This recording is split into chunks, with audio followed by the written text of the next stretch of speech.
মই এটা দুখন আশাৰে ক'ব বিচাৰোঁ যে পাব্লিকেশ্যন পাৰ্টিৰ সভাপতি ৰঞ্জিত কুমাৰ বৰ্মা। মোৰ কথাটো হ'ল কোকৰাঝাৰ ক্ষেত্ৰৰ বহুত পৰিস্থিতিটো বেয়া, কিন্তু এটা বস্তু মোৰ হাঁহিব মন গৈছে। হয়, আমি ৰেচপেক্ট কৰোঁ, যিহেতু আদিবাসী ক'লে অৰিজিনেল আদিবাসী কোন হয়, যোন মানে আদিম ভূমিপুত্ৰ বসবাস কৰা, সেইটো ক্ষেত্ৰত আদিবাসী বুলি কয় নহয় জানো। গতিকে বড়ো জনগোষ্ঠী অসমত নহয়, অকল পূৰা নৰ্থ ইষ্টত আদিবাসী হয়। গতিকে আদিবাসী আমি হয়। চাওতালৰ লগত আমাৰ কিছুদিন বহুত বেয়াকৈ কাজিয়া চলি আছে। গতিকে চাওতালক আমি মানুহ আদিবাসী, তেওঁলোকে ঝাৰখণ্ড, ছত্তীশগড়, উৰিষ্যা, বেলেগ ষ্টেটৰ আদিবাসী হয়, কিন্তু তেওঁলোকে কেতিয়াও স্বীকৃতি পোৱা নাই এজ এ আদিবাসী হিচাপত। সেইটো মই একটা গুৰুত্বপূৰ্ণ কৈছোঁ, তেওঁলোকে বুজিবলৈ চেষ্টা কৰক। ইয়াত আদিবাসী তেওঁলোকৰ নপৰে হয়, কিন্তু তেওঁলোকে ক'ব পাৰে আমি আদিবাসী, আৰু সিহঁতৰ ST চাৰ্টিফিকেট নাই নহয়।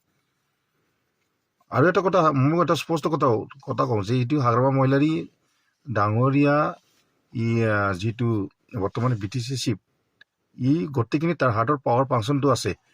হেমন্ত বিশ্ব শৰ্মা আপোনালোকে যিমান উৎপাত কৰক যে বড়ো জাতিৰ মাজত চাপ দিয়ক বুলি, তেখেতে নোৱাৰে, কিন্তু ট্ৰাইবেল ব্লক বেলিয়াৰ এটা স্বীকৃতি আছে, নিজৰ পাৱাৰ ফাংচন আছে তাতে।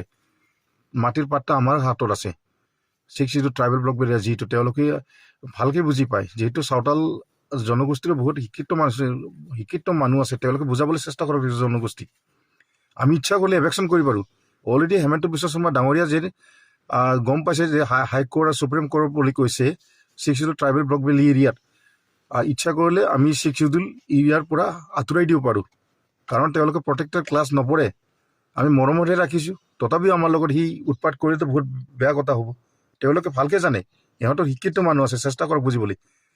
আৰু হেমন্ত বিশ্ব শৰ্মা উৎপাত কৰি হেমন্ত বিশ্ব শৰ্মাক সেইবিলাক থুলুংগা মন্তব্য দি হেমন্ত বিশ্ব নোৱাৰেতো। অলৰেডি সুপ্ৰিম হাইকোৰ্টতে কৈছে, যিহেতু ৰায়দান দিছে যে বড়ো ভাইবিলাকক 6 এৰিয়াত যেনেকুৱা PGR সেইবিলাক কিবা হয় ক্ষেত্ৰত কাৰ্বি আংলঙত এভেকশ্যন কৰি আছে, আমি ইচ্ছা কৰি কৰিব পাৰোঁ। পুলিচ প্ৰশাসন ৰৈ পেলাই আমাৰ 6 ট্ৰাইবেল ব্লকবিলাক স্বীকৃতি দিছে।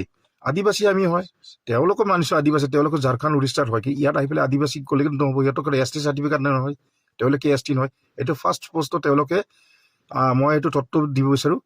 মই কোনো কাগজ জনগোষ্ঠীৰ এইটো জেং কাজিয়াটো নিবিচাৰোঁ। এইটো স্পষ্ট কৈছোঁ, আদিবাসী ক'লে আমিয়ে আদিবাসী, তেওঁলোকে আদিবাসী নবই। এইটো নৰ্থ ইষ্টৰ ক্ষেত্ৰত এইটো বুজিব চেষ্টা কৰক। এইটো কাষ্ট চাৰ্টিফিকেট ক'ত আছে, তেওঁলোকে তত্ত্ব দিয়কচোন। ঝাৰখণ্ড উৰিষ্যাত তেওঁলোকে আদিবাসী আমি মানিছোঁ। এতিয়া যে বড়ো জনগোষ্ঠী, আমাৰ জনগোষ্ঠী গৈ পেলাই যে ঝাৰখণ্ড উৰিষ্যাত আমি ST বুলি ক'লে নহ'বতো, তেওঁলোক পিটনহে কাম আমি তাতে গৈ পেলাই। গতিকে তেওঁলোকে বুজাব চেষ্টা কৰক, ইয়াত আহি পেলাই আদিবাসী খুজিলে নহ'ব। আদিবাসী আমি মানুহ, আদিবাসী আপোনাক আমিও মানুহ, আপুনি আদিবাসী বেলেগ ষ্টেটত, কিন্তু ইয়াত নহয়। আৰু আমাৰ যাৰ লগত কাজিয়া হৈছে, ইয়াত বেলেগ আদিবাসীৰ লগত আমাৰ হোৱা নাই, অকল চাওতালৰ লগত হৈছে। সেইখিনি চাওতালটো আদিবাসী ষ্টেটৰ, আমাৰ অসমৰ ষ্টেটৰ নহয়, পূৰা নৰ্থ ইষ্টত নহয়। সেইটো বুজিবলৈ চেষ্টা কৰক, বা যোনে এতিয়া বৰ্তমান হাই কাজিয়া চেষ্টা কৰিবলৈ। লাষ্টৰ কথা, তেওঁলোকে চাওতাল মানুহ, ইয়াত আদিবাসী নিজক কৰি লওক, সেইখিনি কৰিবলৈ সামৰিলোঁ। বুজিব চেষ্টা কৰক, আদিবাসী আপোনাৰ ঝাৰখণ্ড, উৰিষ্যা, ছত্তীশগড় হয়। আপোনালোকে ST যদি হয় আমি মানিলেহেঁতেন, কাৰণ আপোনাক ইয়াত স্বীকৃতি দিয়া নাই আপোনালোকে ST হ'বলৈ। এইটো আগত মাথা মাৰক, তাৰপিছত কাজিয়াটো কৰিবলৈ চেষ্টা কৰক আকৌ। জয় ইনকলাব জিন্দাবাদ।